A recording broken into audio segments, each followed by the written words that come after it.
It's becoming an epidemic, killing teens and young adults here in southeast Michigan. Macomb and Oakland counties are both seeing an increase in heroin-related deaths, but it's hitting Macomb County especially hard.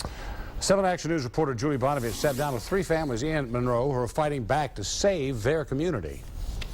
That good. It's that addictive. If you had to choose, you'd rather have heroin. Over sex. That's what Thayer's friend told him about heroin. Whether you inject it or inhale it, the immediate rush of pleasure is what gets users hooked. It's like you think you got to have it again.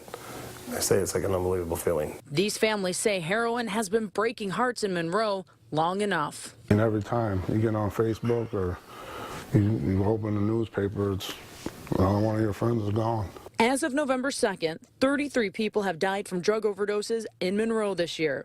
13 of the deaths directly related to heroin. Soon they will surpass last year's numbers, where 40 people died from drug overdoses. 14 of those deaths directly related to heroin. Did you talk to your son about drugs? All the time. All the time. I begged him. No, Dad, I don't do that stuff.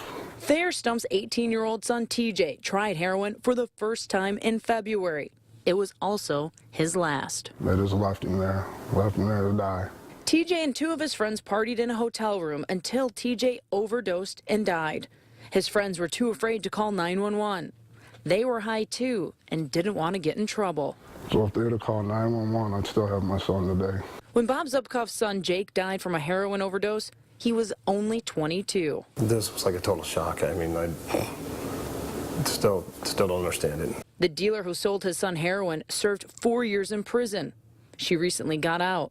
Now he's afraid she'll help drive someone else's child to their death. I seen kids walk up to my son's casket in the funeral home and just bust out crying and like oh my God. And then 3 months later, they're dead. Megan McCollum is afraid her brother will end up in a grave just like Bob and Thayer's sons. Burying him, that I will bury him. She says her brother has overdosed a couple of times and he's already wrecked a few cars. It's been very close. That's why I wait for it every day. She says there is nowhere in the county for teens and young adults to get long-term professional help. Give us the resources we need for these kids. Megan is organizing a rally on November 22nd in front of Monroe City Hall to let city officials know they don't want to be known as the heroin capital of the region. We're done watching our kids die. We're done. From Monroe, Julie Bonovich, 7 Action News.